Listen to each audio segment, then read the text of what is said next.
오늘은 예수님께서 사망의 권세를 깨뜨리고 다시 사신 것을 기념하는 부활주일입니다. 이 시간 여러분에게 부활의 소망이 충만하시기를 주님의 이름으로 축원드립니다. 예수님께서 사망 권세를 깨뜨리고 부활하셔서 부활의 첫 열매가 되셨고, 이로 인해 우리도 부활의 소망을 갖게 되었습니다. 우리 그리스도인들은 마지막 날에 하나님의 나팔 소리를 들을 때 모두 부활하게 될 것입니다.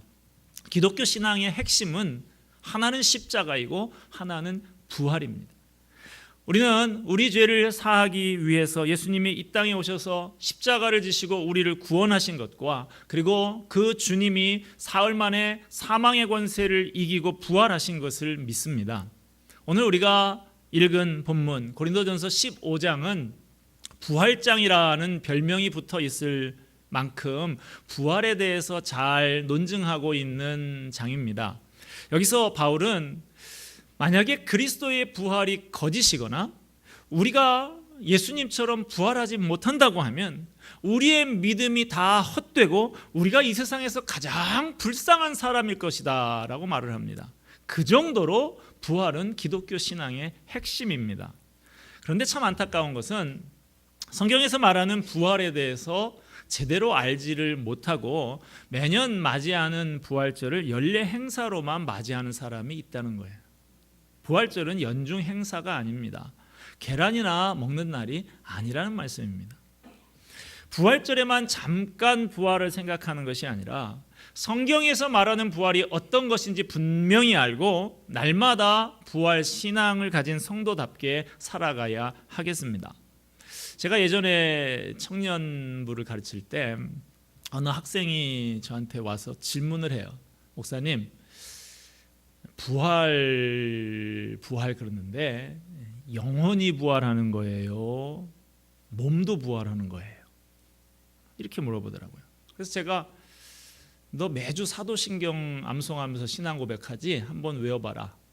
그랬더니 이 친구가 쭉 읽습니다. 끝부분에 몸이 다시 사는 것과 영원히 사는 것을 믿습니다. 그 구절이 나오잖아요. 너 방금 뭐라고 말했냐? 몸이 다시 사는 것과요. 네가 말했다. 너의 질문의 답이 거기에 있다. 제가 그런 얘기를 했습니다. 우리가 그렇게 많이 아마 몇천 번, 몇만 번 한 분도 있을 텐데 그렇게 많이 사도신경으로 우리가 이게 믿는 것입니다라고 신앙 고백을 하면서도 그냥 주문처럼 외우는 것이죠. 달달달달달 그냥 외우고 내가 지금 뭘 믿는다고 말하는지도 잘 모르는 사람들이 많이 있다는 사실입니다. 우리는 예수님의 부활에 대해서는 장사한 지 사흘 만에 죽은 자 가운데서 다시 살아나셨습니다 라고 고백을 하고, 우리의 부활에 대해서는 몸이 다시 사는 것과 영원히 사는 것을 믿습니다 라고 고백을 합니다. 예수님의 부활은 몸의 부활이었습니다. 그래서 의심하는 제자 도마에게 그 몸의 못자국과 창자국을 보여주시고 만지게까지 하셨어요. 부활의 첫 열매가 되신 예수님을 따라서 우리도 나중 열매가 돼서 부활할 것인데 예수님처럼 몸의 부활을 하게 된다는 것입니다. 어차피 우리가 죽을 때 죽는 것은 몸이 죽는 것이지 영혼은 죽는 게 아니에요. 그러므로 부활하는 것도 죽은 몸이 부활하는 것입니다. 성경은 몸의 부활과 몸을 가지고 누리는 영원한 생명을 가르치고 있습니다. 사도 바울이 오늘 우리가 읽은 고린도전서 15장을 쓴 것은 부활을 잘 믿지 못하는 고린도 교회 사람들을 위해서 쓴 것입니다. 고린도 교회 사람들이 부활을 확신하지 못했던 이유는 하나님의 능력에 대한 믿음이 부족했거나 기적을 받아들이지 못했기 때문은 아니에요. 그들이 부활에 대해서 회의적이었던 이유는 몸이 다시 산다라는 여기에서 걸렸기 때문입니다.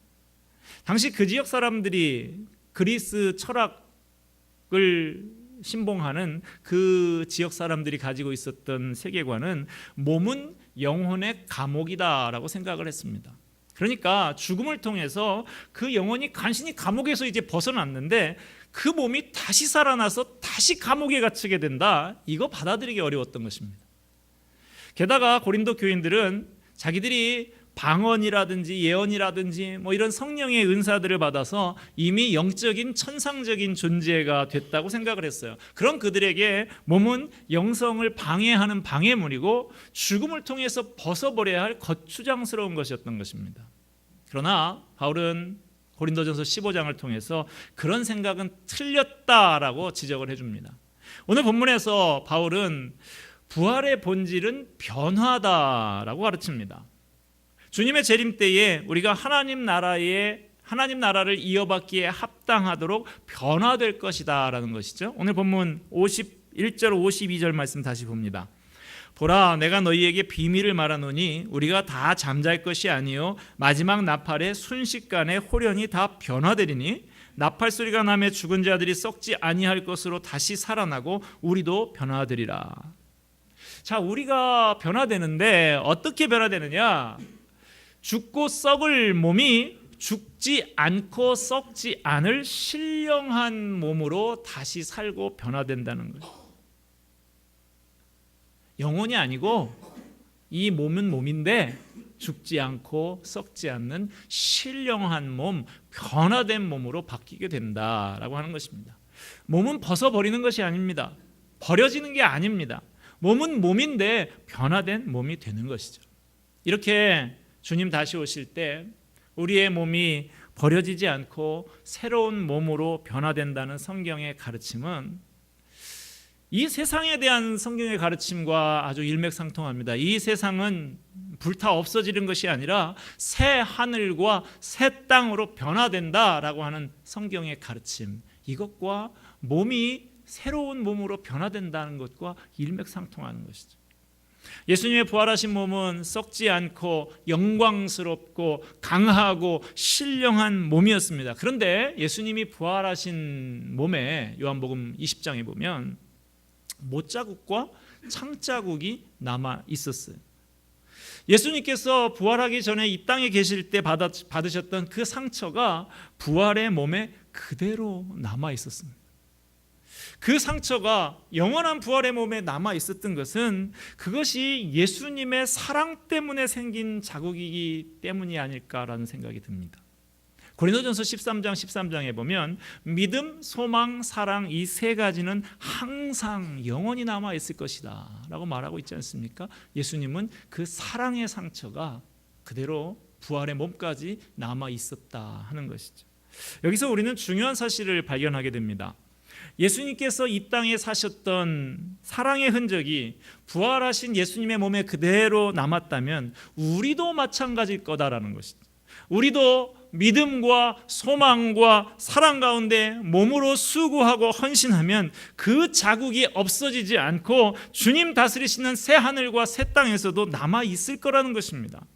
주님의 일을 하다가 얻은 굳은 살, 주님의 일을 하다가 때로는 오해받고 받은 상처, 그런 것들이 훈장처럼 우리의 몸에 남아있게 될 것이다. 그래서 바울은 오늘 본문 58절에 이렇게 권면을 합니다. 그러므로 내 사랑하는 형제들아, 견실하며 흔들리지 말고 항상 주의 일에 더욱 힘쓰는 자들이 되라. 이는 너희 수고가 주 안에서 헛되지 않은 줄 알미라. 너희 수고가 주님 안에서 하나도 헛되지 않을 것이다. 그러므로 견실해라. 흔들리지 마라. 주님의 일에 더욱더 충성하는 사람 되어라. 권면하고 있습니다. 부활의 신앙은 우리에게 이렇게 궁극적인 소망을 가져다 줍니다. 절망을 죽음에 이르는 병이라고 말하는 철학자가 있었습니다. 여러분, 절망이 죽음에 이르는 병이다라고 하면 소망은 뭘까요? 생명에 이르는 약이 아닐까요? 소망을 가진 사람은 죽지 않습니다. 저는 운동 경기 중에서 야구를 좋아하는데요. 근데 시간이 없다 보니까 직접 야구장에 야구를 하는 거는 이제 안 한 지 아주 오래됐고, 야구장에 가서 보는 것도 1년에 한두 번이 될까 말까 그렇게 하는데요. 대부분 야구를 봐도 중계 영상으로 보죠. 그나마도 시간이 없어서 못 보고 나중에 보면 인터넷에 이렇게 들어가 보면 그날의 경기를 10분 정도 되는 영상으로 하이라이트로 중요한 장면만 언급해 놓는 그런 영상이 있어요. 그것을 보는 경우도 많이 있습니다. 하이라이트 영상 볼 때는요, 이미 경기 결과를 알고 있습니다. 오늘 누구하고 경기했는데 몇 대 몇이 됐네. 이렇게 경기 결과를 알고 궁금해서 그걸 들어가 보는 거예요. 어느 날 제가 그 하이라이트 영상을 보는데 제가 응원하는 팀이 이긴 것을 알고 그 경기를 봅니다. 그런데 보니까 초반에 출발이 아주 안 좋았어요. 1회부터 홈런도 맞고 초반에 대량 실점을 했습니다. 그러니까 그 경기를 중계하는 캐스터하고 그 해설자가 이런 얘기를 해요. 오늘 경기가 초반에 확 기우는데요. 어렵겠어요. 이런 얘기를 해요.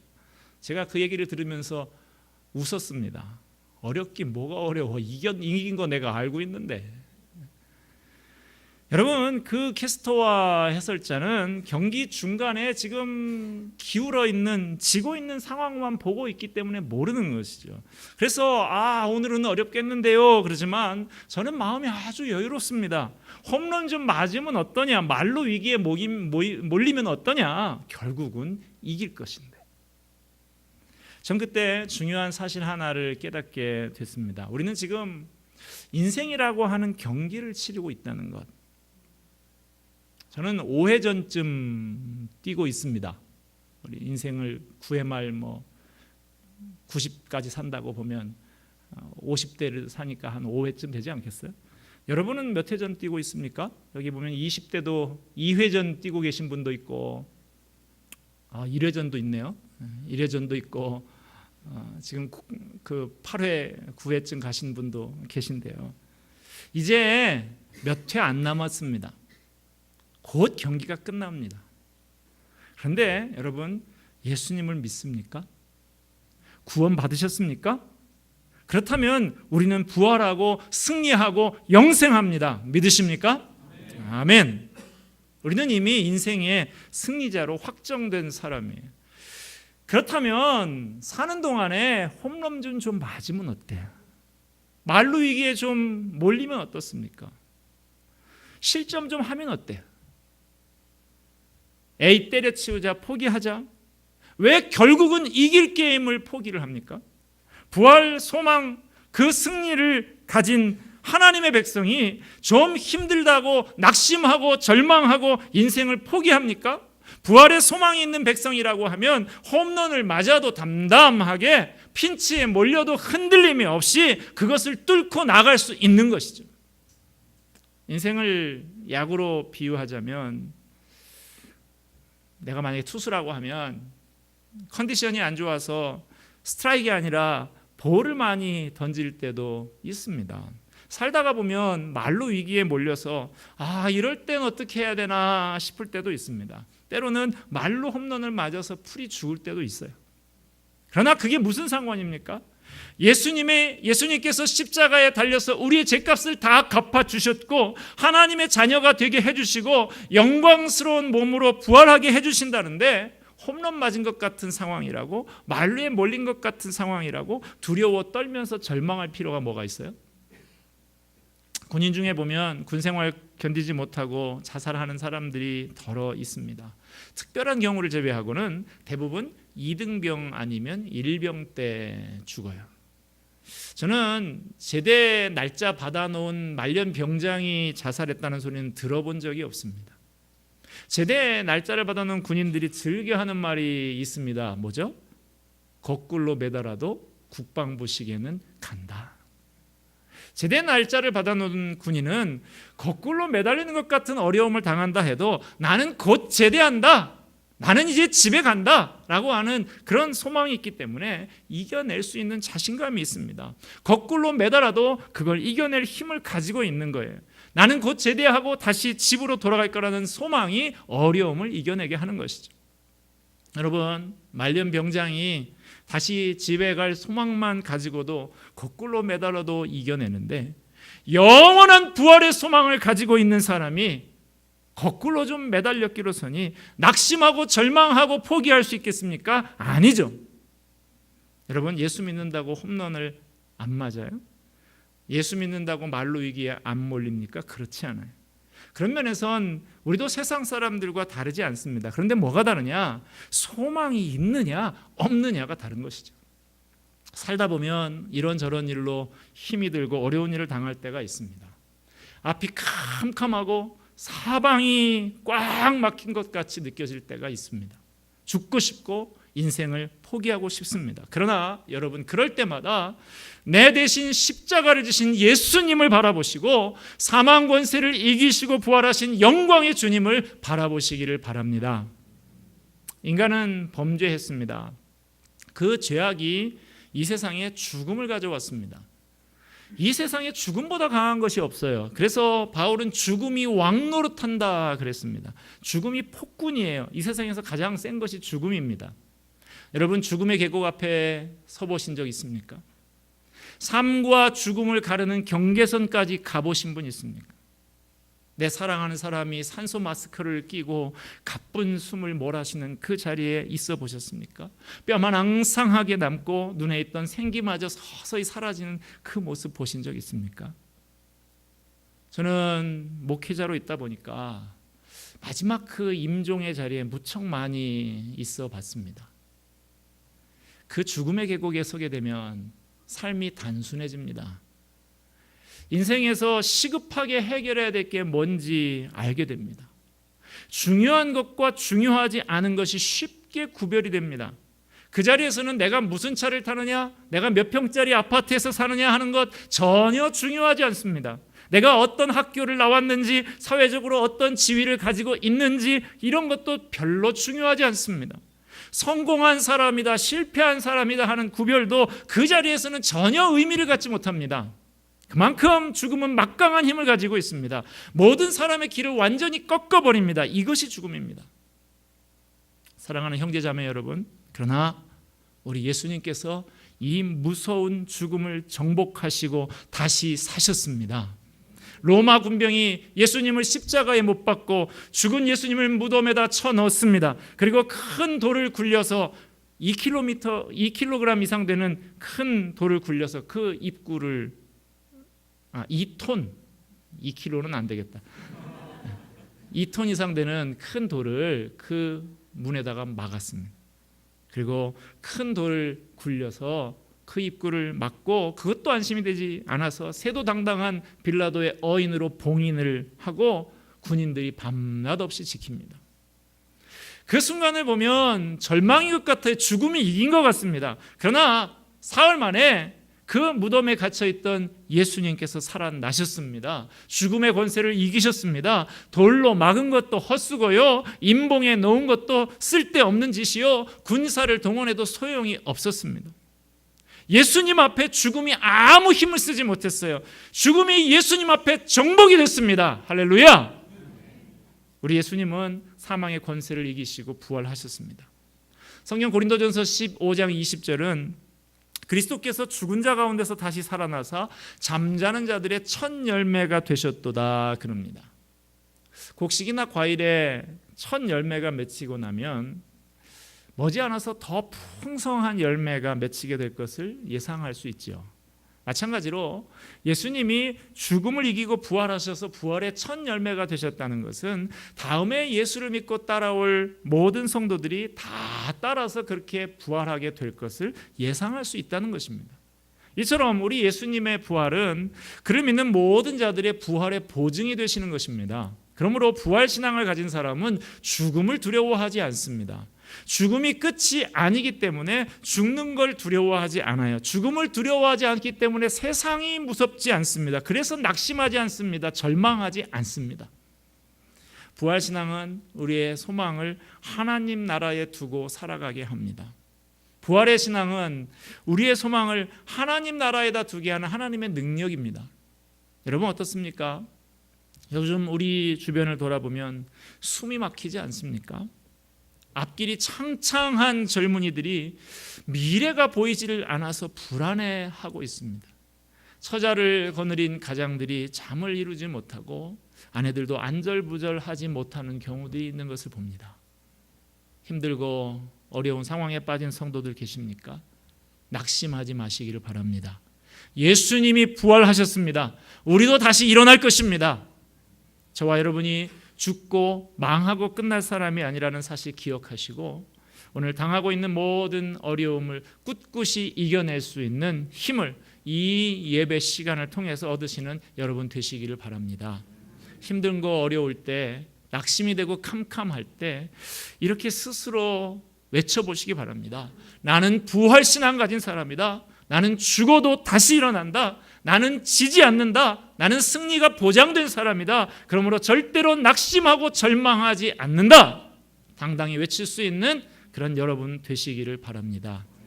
부활하신 주님을 섬기는 그런 영광스러운 존재가 되었는데 무슨 허무함이 있을 수 있습니까? 비록 세상적으로 볼 때 실패한 사람으로 보이고 경쟁에서 뒤처진 그런 별 볼 일 없는 존재로 보일지라도 우리 주님은 나를 하나님을 섬기는 거룩한 존재로 보십니다. 얼마나 가치 있고 귀한 존재인지 몰라요. 세상 일이 때로는 또 잘 풀린다고 너무 세상에 빠져서 살지 않도록 조심하시기 바랍니다. 이 세상이 전부인 것처럼 이 땅에다가 보물을 쌓고 살아가는 사람 되지 마시기를 바랍니다. 주님의 부활 바라보고 우리의 그 부활을 바라보고 하나님이 주시는 좋은 은사들과 축복을 하나님 나라를 위해서 쓸 줄 아는 지혜로운 사람들이 다 되시기를 바랍니다. 오늘 본문의 말씀처럼 부활신앙을 가진 성도라고 하면 견고하며 흔들리지 말고 살아야 됩니다. 승리하신 예수님 안에 거하는 성도답게 어떠한 일에도 마음을 견고하게 하며 흔들리지 말아야 합니다. 그리고 부활신앙을 가진 성도라고 하면 항상 주님의 일에 더욱 힘쓰면서 살아야 합니다. 왜냐하면 뭐라고 말합니까? 우리 수고가 주님 안에서 헛되지 않기 때문에. 주님께서 우리의 수고를 하나도 잊지 않으시고 마지막 날에 갚아주시기 때문이라는 것입니다. 그렇습니다. 우리의 몸은 영광스러운 몸으로 다시 부활할 것입니다. 그러나 현재의 몸으로도 주님의 일을 힘쓰는 몸이 되어야 합니다. 이미 부활의 생명을 소유하고 살고 있는 성도들은 예수님께서 부활하기 전에 사셨던 것처럼 현재의 삶을 살아야 됩니다. 로마서 12장 1절은 이렇게 고면합니다. 너희 몸을 하나님이 기뻐하시는 거룩한 산 제물로 드리라. 성도들의 몸은 하나님의 목적을 이루며 하나님의 영광을 위한 도구로 사용되어야 합니다. 하나님께서 기뻐하시는 일을 행해야 합니다. 그것이 부활의 확신과 소망을 가진 성도에게 합당한 삶인 것입니다. 부활신앙을 가진 성도답게 우리에게 승리를 주신 하나님께 감사하며 사시기를 바랍니다. 힘들고 어렵고 고달픈 현실 속에서도 낙심하지 말고 견고하며 흔들리지 말고 사시기를 바랍니다. 항상 주님의 일에 더욱 힘쓰는 자들이 되시기를 바랍니다. 오늘 이 시간 주님께서 우리 모두에게 부활의 기쁨, 부활의 소망, 부활의 능력을 날마다 샘솟듯 부어주시기를 주님의 이름으로 축원드립니다.